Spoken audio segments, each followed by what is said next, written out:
afternoon, and welcome to actually the final event for this semester hosted by the Language Collaboratory. It's a partnership for the advancement of intercollegiate dialogue on the teaching of languages and cultures, driven by language centers and institutes at the University of Iowa, the University of Michigan, the University of Minnesota, Michigan State University, and the University of Wisconsin-Madison. Our aim is to provide collaborative professional development opportunities for educators of language, culture, and literature.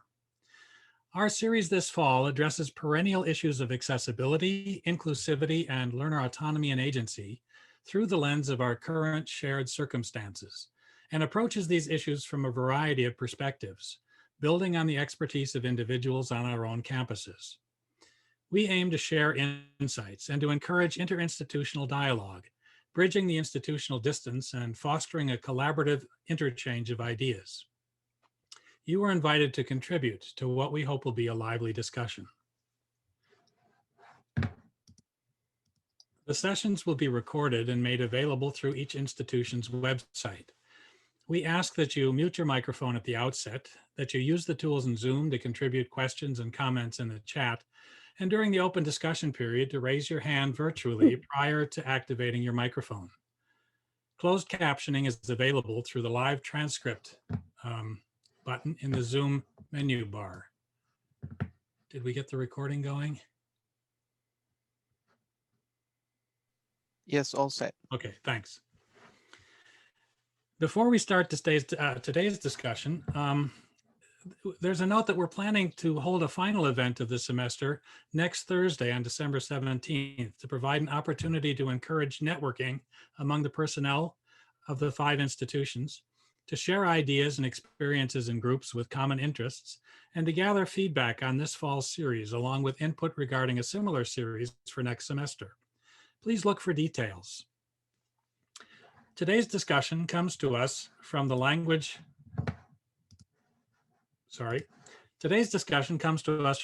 Resource Center at the University of Michigan on the topic of agency-based language learning, tying learner autonomy with inclusivity.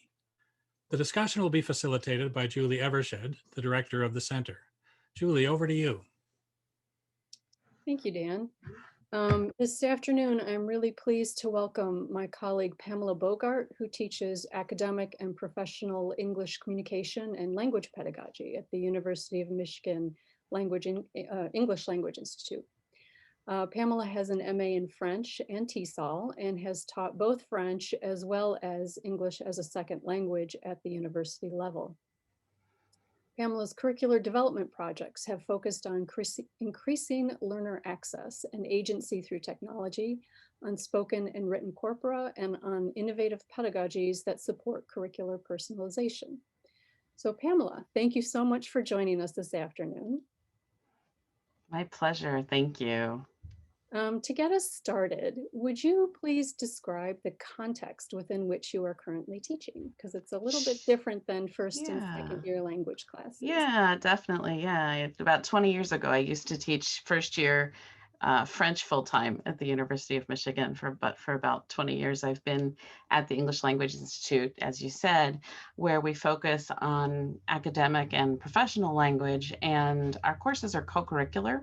So our graduate and our undergraduate students are all enrolled in degree programs at the same time and take our courses as electives. And so we have the privilege, as we think about learner autonomy and learner-centered syllabi, to be creating courses designed to meet learners where they are, to work on the goals that they have. We're not seeking to meet certain proficiency benchmarks, but rather to help students thrive in terms of communication in the context that they're in and in the context that they'd like to move into as they move through their academic career. Sort of thinking about context and inclusivity in this conversation, Dan said at the outset, I hope we can have a vigorous, interactive dialogue with all of you here today. And Julie and I really would like to see if we can foster in this short half hour an inclusive conversation with you. And because there's been a really wonderful kind of theme throughout these webinars of learner autonomy and choice and inclusiveness. Maybe a little bit of focus today on some of the nuts and bolts on how to make some of this possible in ways that are manageable for teachers. So please add your thoughts, questions, ideas to the chat at any point. And we'll have a question or two for you all as well. And in addition to any questions that you may generate for us and for the group. And you're very welcome to have your cameras on. That's great because Julie and I can see your faces as we're talking, or to keep them off if you're more comfortable with that, whatever works for you. Thank you. So next, why don't you share with us the types of autonomy that you offer your students in this context? Sure. I love the examples that Felix, you offered last week in the webinar. And so for those of you who didn't get to see Felix and Dan's conversation from last week, I would definitely recommend watching that because it was replete with wonderful and varied examples of different ways to offer students choices. And so I'd suggest 4 factors to consider. What are the choices that you want to offer and can offer students, including your time commitment to give timely feedback as students engage in different things at different times?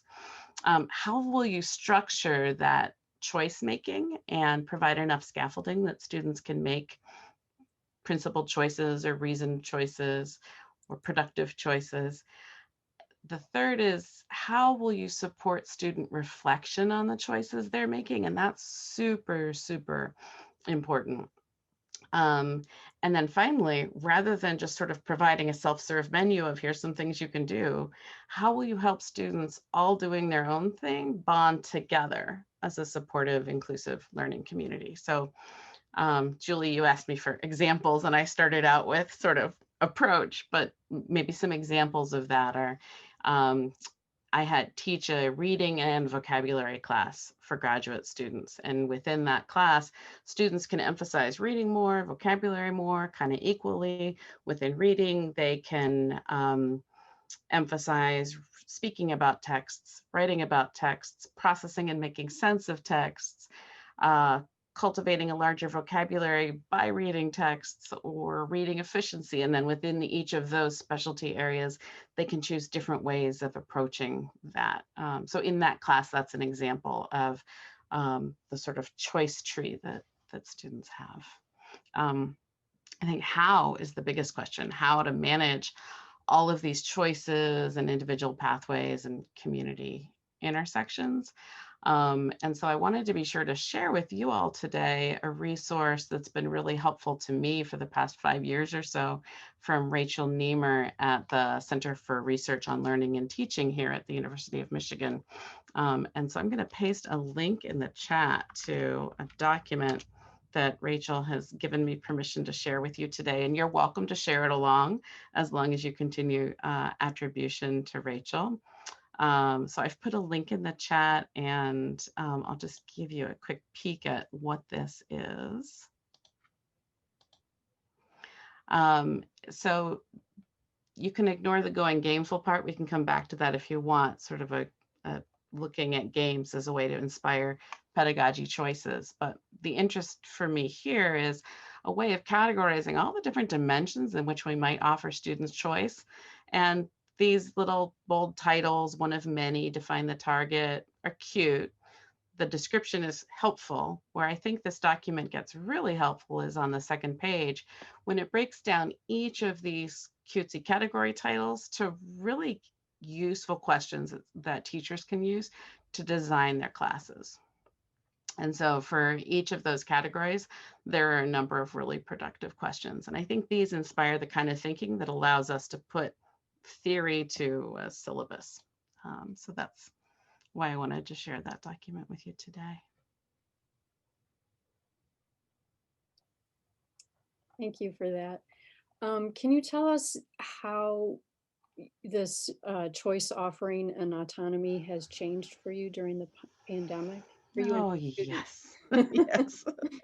So the class that I just mentioned, the graduate vocabulary and reading class, is one that I've been teaching in this mode and online and asynchronously since 2015.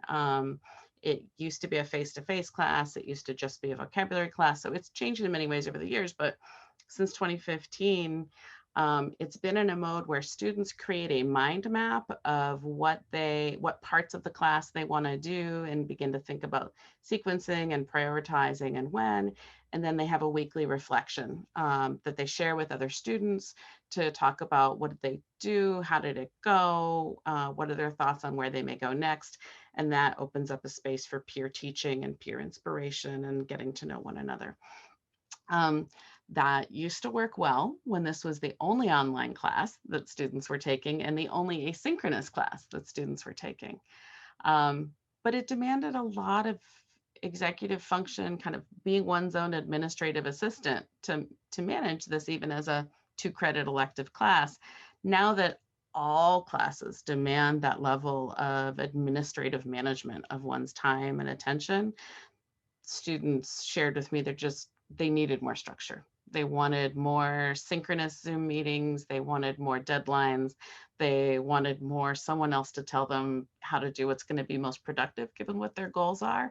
And so a smaller range of choices and more of a feedback loop of, okay, if you're interested in that, then how about this and this and this? Sort of instead of an a la carte menu, more of a prefix menu where you might choose a theme or a main dish, and then I would help you craft the rest of the menu. And that seemed to work a lot better for students this semester.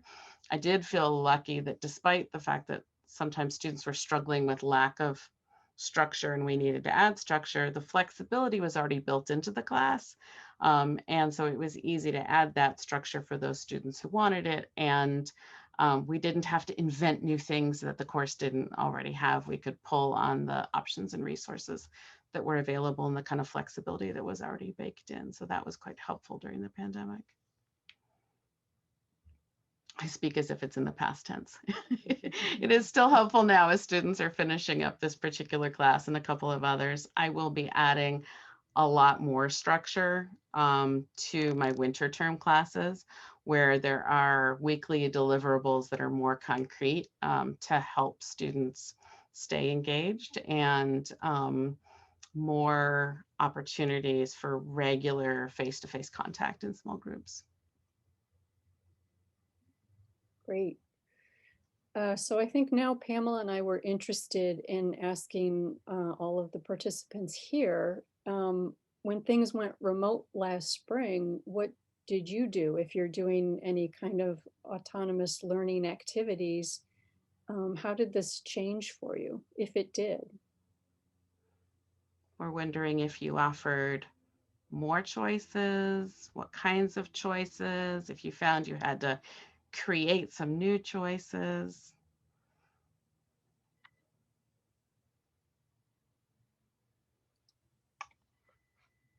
Okay, Adolfo has a question here. With regards to students' preferences for a curated menu, I wonder if the increased workloads during the pandemic teaching and learning may have influenced their need for a more simplified menu. What are your thoughts on this?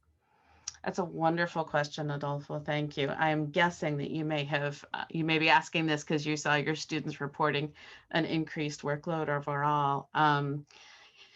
Yeah, I think for some students, it was an increased overall workload. For most, it wasn't necessarily that having enough time was the problem, but that having enough energy and enough organizational energy to stay on top of things that weren't front burner, things that weren't fires to put out. So something where you make a plan and then you're going to work the plan would suffer because of the upcoming exam or the upcoming paper due, maybe more than the total amount of work in terms of what I was hearing from students. Absolutely, though, all of that put together, overall workload was really a challenge for students and maybe a little bit more for undergraduate students than grad students in my experience. It's a small sample size, though.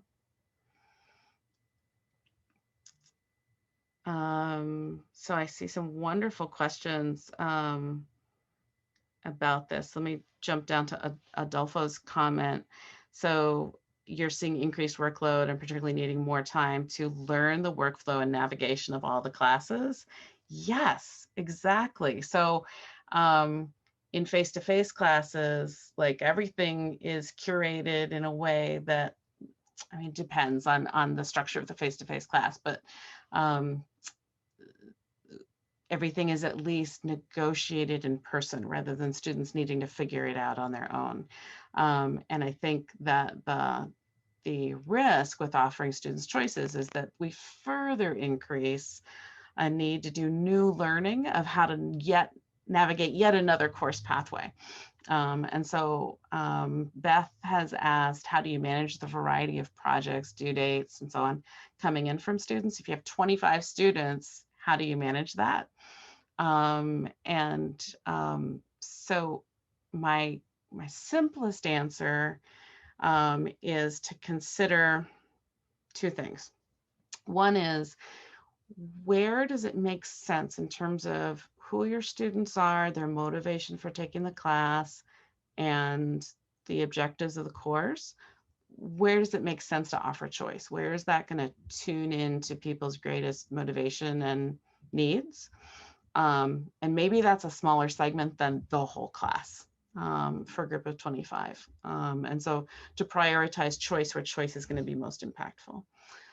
Then the second is, especially for things where there's a broad range of choice, to have some kind of rhythm. It might be weekly, it might be twice weekly, it might be 3 times weekly if it's an elementary language course that is going to have some synchronous meetings or need check-ins and practice on a more regular basis.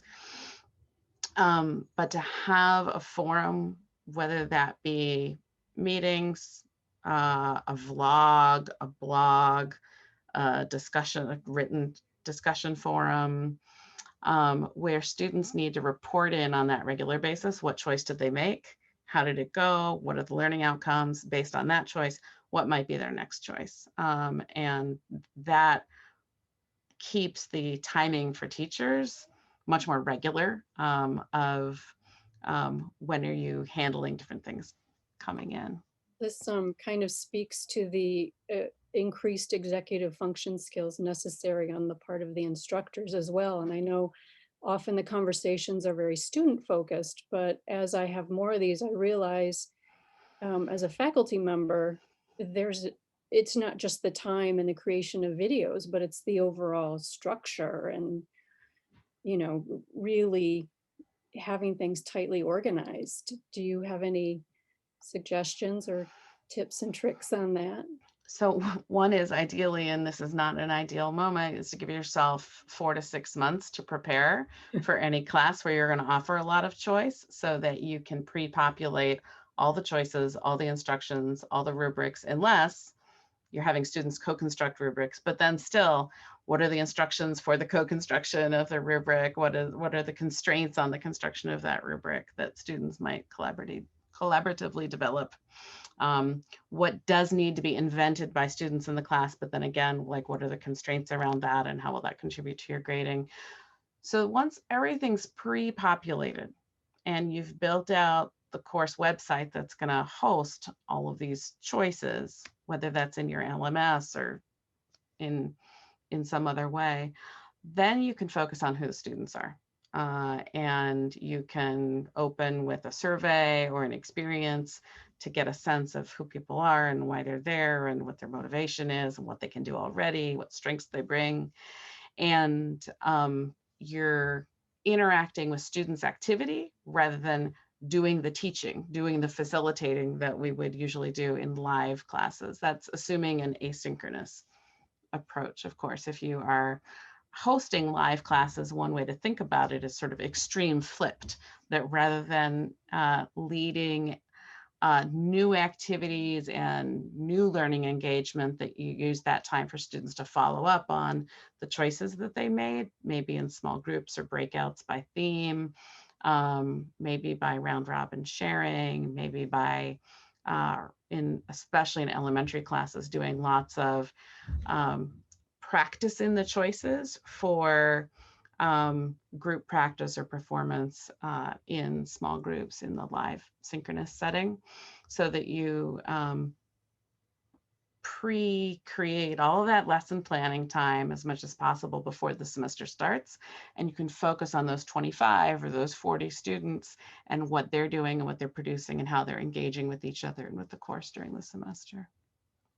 So Tina has a comment. I felt very bound by the curriculum for a multi-section course that was already in place and which I wasn't really empowered to alter much. So there Yeah, wasn't much room for autonomous choice. yeah. And so I think at that point, where is there room for maneuver is maybe in the outreach that provide to students to help coach them on how can they take advantage of this curriculum that you and they are stuck with without saying so explicitly, to further their goals. How can you give them feedback that helps them feel seen, and acknowledged for why they're in that class and what they might do with it? Where is there the opportunity for them, describe a favorite person in your life, to push the boundaries a little bit, like maybe that person could be a book character they like or a pet. And so kind of where is your room for maneuver to personalize things or to show students your investment in them as individuals, and where are your opportunities in that real structured curriculum to bring them together with some social time around group tasks, especially if they're, kind of beyond first semester social time in the target language. And Anne added on that this is one of her concerns as well, especially when the instructor is a graduate, I'm assuming graduate student employee teaching, so maybe not necessarily someone with as much teaching experience. Yeah, and I think that for teachers to like jump out the gate and be learning how to teach, how learning happens, to be finding their own teaching style, it makes sense to use the structures that are in place in the teaching organization that they're moving into, experiment with kind of trying what's given the first time around and using that opportunity to look for where do I see opportunities for choice that next time I teach this, I could give? Or where is one element of this class where I can find ways to relate to the students more so that it's not adding work time, it's adding a layer, it's another cognitive source of exhaustion, but adding another layer of attention to who's here and what are they really engaging with, what do they care about, and where might there be some room for personalization next time around, if you get to teach the same class the next time around. But if it's not the same class, it may be the same set of skill areas at a different level. And so a lot of those observations still may be transferable to another class. Julio has a question and he asks, how can we teach vocabulary too? So Julio, I would love to learn more about your question, in that what is the vocabulary in addition to, and who's the student population? Do you want to just jump in and tell us a little bit?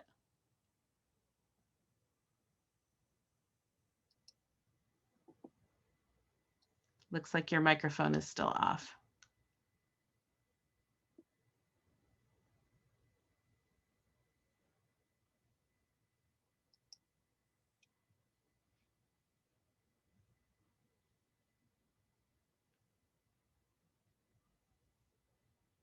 I'm so sorry. Can you give us a signal if you're talking? I can't hear you at all.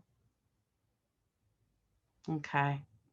I'm afraid we may be stuck with the text chat in that case because I'm not able to hear your voice. Julie, are you able to hear Julio's voice at all? No, I'm not. Okay. Julio, if you're able to get your mic working, feel free to jump in. In the meantime, I think we'll just proceed because we only have a few minutes left. True. Okay. Time Yana flies. has a question. How do you approach the student reflection component so that the choice element is acknowledged by the students? That's a really terrific question. So in a class that goes like whole hog and says, Here's the menu, let me help you navigate the menu. Let's meet together at the outset. Now that's easier to do with 18 students than 40 per class, but that for 40, it could be, here's a survey about what you want to focus on, and then a feedback set of ideas to students on the survey.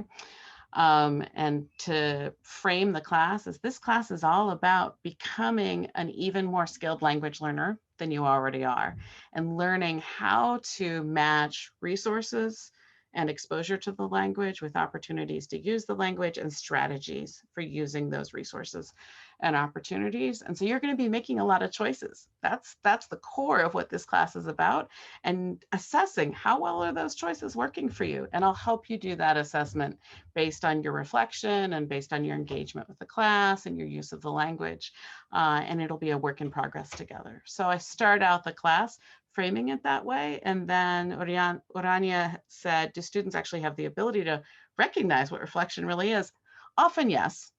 And sometimes not so much, and often in the middle as well. I feel like it's my job as a teacher to help cultivate that strategy, because if I want students to emerge from my class as much more independent, autonomous learners who no longer need a Pamela to do the next stages in their language learning in that skill area, then it's really important they be able to reflect in ways that are relevant and meaningful to them on the things they might try and the choices they might make and the language that they're noticing around them or in the contexts in which they want to communicate better.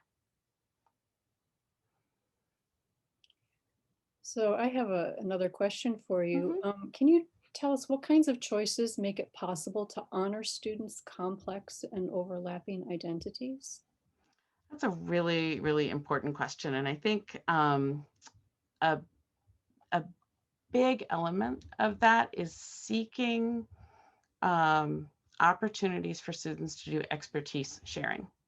And so that expertise might be lived experience, it might be academic knowledge, it might be work experience, it might be just what they're interested in, what they're reading, what other classes they're taking.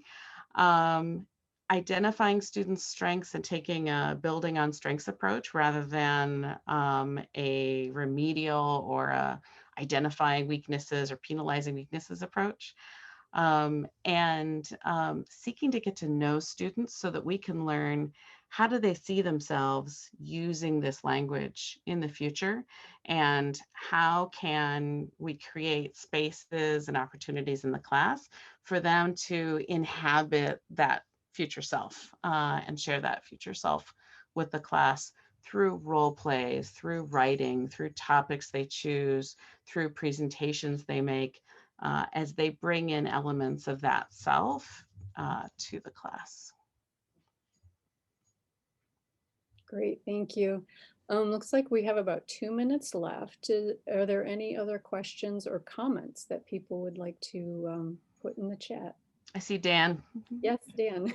Waving and I love this. I love this idea that you just mentioned, this concept of expertise sharing, and that to me is an easy way, I think, of acknowledging what students bring to the course, and allowing them to then sort of help teach the material, basically. Exactly. And that goes back to what Felix was saying last week too, with what groups came up with as stuff they were really good at and really interested in, or platforms they were really good at using, that then became part of Felix's menu going forward because the students had contributed that to each other and to the class. But we also have, we're always talking about cultural content, and our students are experiencing this in other ways than just our own course. So it would be great to just also bring them in. What else do you know about this? Or what has your experience been in a related area, sort of thing, that could really enrich the conversation and help the language development proceed nicely. One of the I just wanted to just ask. We've one of the things that we've wanted to do in this whole series, and it's been great to have Pamela here today to talk about her experiences. And we started our conversation by asking about other people's experiences. And I just wonder how many of us here have made attempts to try to provide that sort of autonomy, or to give students that level of, or a level of choice in how they're completing assignments, or in how they're actually approaching the language. Do people, we don't necessarily have a lot of time to talk about it, but maybe you can say something in the chat about what experiences you've had and how you've tried to incorporate both this inclusivity and the student learner autonomy. Diana, you had your hand raised. Oh, I thought you were asking a question. You were like, how many of you? And I was Well, saying, basically, here's an easy poll. If you'd open up the participants and you either click up for at least you've tried something, or no, that you haven't tried it yet, we can get a sense of, I think, you have those little icons in the participant list. Okay, we have 6 people that have said they've tried, 2 no. I can share one idea from a curricular perspective, not a pedagogical one, which is for the UW-Madison Russian Flagship Program, which I co-direct. We have an upper level course called Russian Across the Curriculum, where the students choose the focus of a tutorial that is either linked to another course that they are taking or have taken, or to a broad subject area. We match them with a graduate student or community member or colleague who can facilitate the tutorial with them. So a native speaker or superior level speaker of Russian who has expertise in that area. And then over the course of the semester, the students work with the tutor to do readings in that area, to discuss them, and then at the end of the semester, do a final cumulative paper that they're working towards, that they submit to the Russian Flagship Program, and that's assessed based not on the content of the subject area, but on the structure of the paper. And so that's a way that students, the whole course is about choice. Yeah, it's again, just picking up on this expertise. We talk about the actual standards, and this is clearly the connection standard, and combined with the community standard that Felix was talking about last week. This really gives us an opportunity to address those areas that get such short shrift otherwise.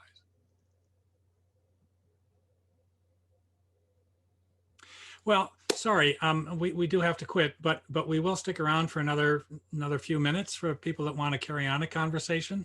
Our official time is over, and I do want to thank Pamela for talking with us today, and Julie for leading the conversation. Thank you all for joining us today. And we will have another series next semester. We're very much interested in feedback and suggestions from you as to what we might be focusing on. We have some ideas, but we're happy to hear from you. We're going to be asking you for feedback from this session as well. And like I say, we're hoping to have something next week to bring you closer together and have a little bit more opportunity to discuss with one another, at least get to know one another a little bit better. So thanks, and see ya.